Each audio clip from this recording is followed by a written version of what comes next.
এই প্রচণ্ড শীতের একটা সকালে কি বানাচ্ছি বলো তো? লিট্টি।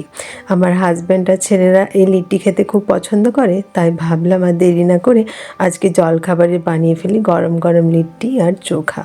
আর এই লিট্টি বানানোর জন্য আমি প্রথমে নিয়েছি 1.5 কৌটো আটা, একটু বেশি করে বানাবো। আর এতে দেবো পরিমাণ মতো নুন আর গাওয়া ঘিয়ের ময়ান।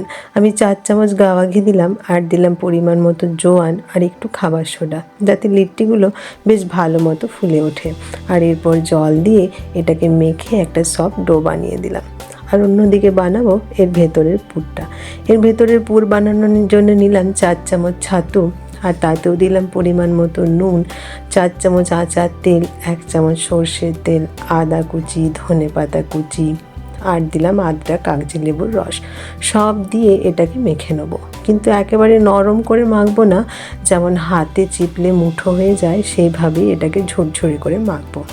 আর মাখাটা হয়ে যাওয়ার পর তোমরা অবশ্যই একবার হাতে চিপে দেখে নেবে মুঠো হচ্ছে কিনা।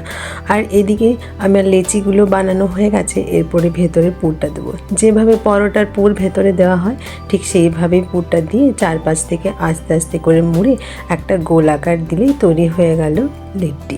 আর লিট্টিটা অনেক রকমভাবে তৈরি করা যায়।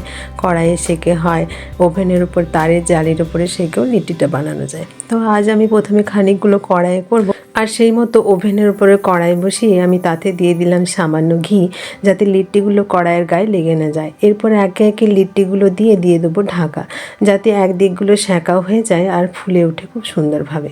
আর এরপর আমি বানিয়ে নিচ্ছি চোখাটা। বেগুন টমেটো সব কিছু পুড়িয়ে নিলাম, আর আলুটা সেদ্ধ করে নিয়েছিলাম। এরপরে বেগুন টমেটো আলু ধনেপাতা কাঁচা লঙ্কা পেঁয়াজ সমস্ত কিছু দিয়ে বানিয়ে দিলাম চোখা। আর এই দেখো লিট্টিগুলো কি সুন্দর ফুলে উঠেছে।